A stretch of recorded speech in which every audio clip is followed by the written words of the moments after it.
Diabetes mellitus, or DM, is like a time bomb ready to explode. About 537 million people worldwide have DM, the majority living in low and middle-income countries, and 1.5 million deaths are directly attributed to DM each year. Both the number of cases and prevalence of DM increasing over the past few decades. DM is one of the most miserable chronic disease, including in Indonesia. Data from IDF Diabetes Atlas in 2021 shows that Indonesia ranks 5th in the world with 10.6% of the adult population aged 20 to 79 suffering from DM. This prevalence will be increasing to 46% in 2045. The result in Indonesia Health Survey with an increase in the prevalence of diabetes mellitus in 2023, reaching 11.7%, which is dominated by the productive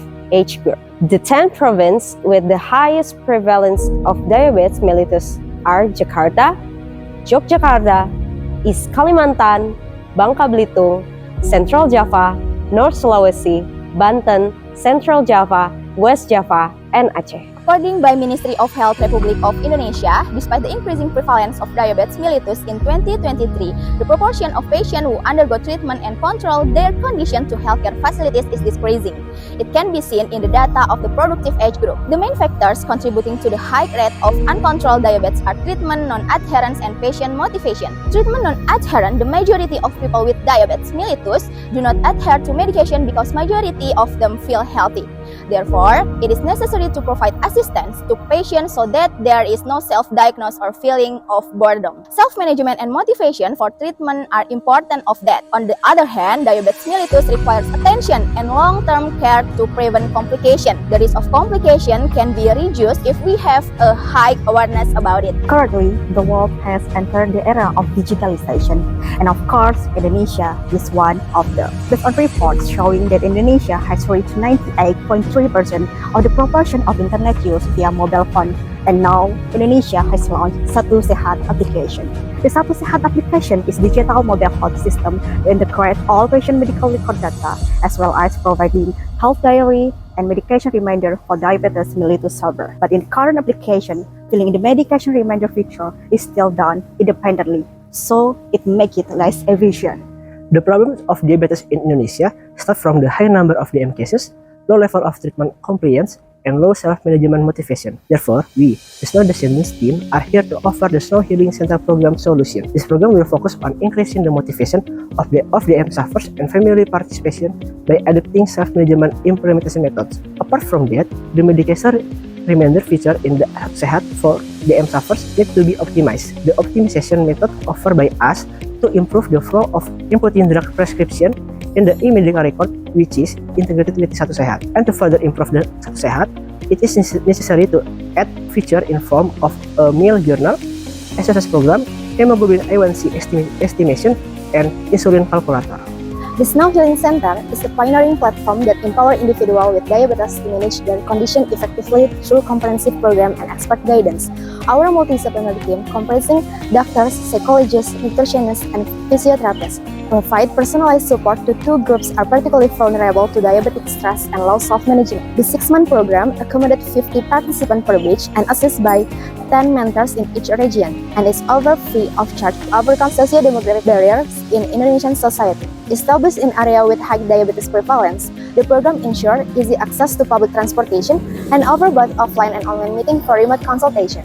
This program utilizes mobile diabetes self-management and online community platform with mentors to enhance patient adherence to treatment regimen. The first program that we offer is adapting the goal-setting oriented method. We do this with intensive workshops to broaden the knowledge of people with diabetes mellitus and provide them with comprehensive assistance by making several mini groups that consist of one mentor in each group. We also introduced the Satu Sehat digitalization feature. Intensive workshops will be held on 2 consecutive days in the first week of the first month, simultaneously in 10 selected regions with the highest diabetes mellitus prevalence in Indonesia. Our next program is an adaptation of the personal mentoring approach method. The activities in this program include a personal approach to see the self-management motivation of people with diabetes by each mentor in the group. This mentoring will start in the second week of the first month and can be done online or offline once a week according to the agreed schedule. The third program is family-oriented self-management. This program empowers people with DM and their families to work together in diabetes management to provide support and motivation. On the first day of the activity, families of people with DM will be given about this DM disease, prevention of complication, and the role of families in motivating treatment adherence of people with DM. On the second day, there will be introduction to the Satu Sehat optimization, digitalization, feature, and practice of its use. Families will participate in planning and monitoring the consumption of healthy menus that suits the needs of people with DM, as well as the assistance in doing regular physical activity. The last program is acceptance and commitment therapy. This program will be conducted in the first week offline after the second day of educational activities for people with DM and their families. The program activity begins with people with DM and their families doing a short reflection to explore and understand their feelings, thoughts, and barriers related to dietary change to control blood sugar. The program ends with the creation and a commitment letter by people with DM and their families, witnessed directly by their mentor. Later, the mentor will monitor and evaluate self-management of people with DM through the mentoring session. As an effort to optimize the Satu Sehat, we offer several additional features, including, first, medication reminder feature. This feature provides medication input both independently and automatically in health program in Indonesia. The strategy undertaken is to improve the flow of inputting drug prescription in the e-medical record, so that patient will automatically receive reminder notification to take medication without have to enter it manually by themselves. And then the flow of medication taking reminder that we suggest like this.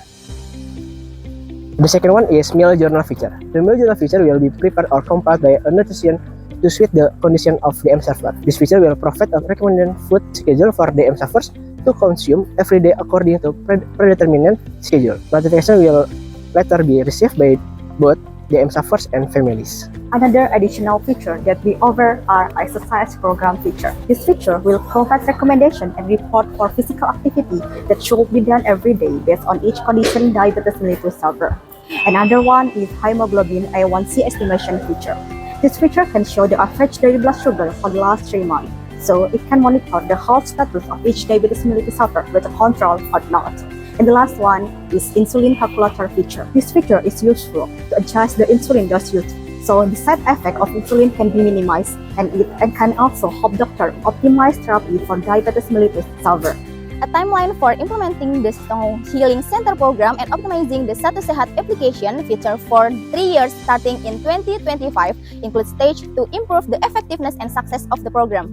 The program starts in 2025 with brainstorming with the Ministry of Health about this diabetes case in Indonesia, the printing and distribution of the program guide booklet, as well as the provision of tools needed for program implementation were carried out during the preparation time for dissemination activities. In the third quarter of 2026, the result of the program trial were presented to the public. The program was launched in 38 provinces in Indonesia. At the same time, research, development, and evaluation were conducted to ensure the program's effectiveness and success. Also, we find ways to fix problems that come up in the program. Our proposal for a 3 years program will cost a total of $877,500. The initial piece involved creating and maintaining the beta version, which cost $100,000. We also spent $200,000 on printing the DM information booklet. Other significant expenses including purchasing program support tools for 38 provinces at a cost of $95,000. The Snow Healing Center program also required funding with costs including mentor incentive and organizing event in 38 provinces at $285,000, as well as paying speakers at $47,500. Furthermore, accommodation and administrative costs in 38 provinces in Indonesia accounted for 15% of the total program costs. For this reason, we, the Snow's Descendants teams, are here to offer solutions with comprehensive and effective programs with broad benefits, especially for people with diabetes in Indonesia. Through the approved Virtual Global Healthcare Competition 2024, we hope that the existing solutions can be used as a reference in improving diabetes care management through technological innovation for people with diabetes. So, we are Snow's Descendants, Giving impact to the real world. Snow Snow Healing Center.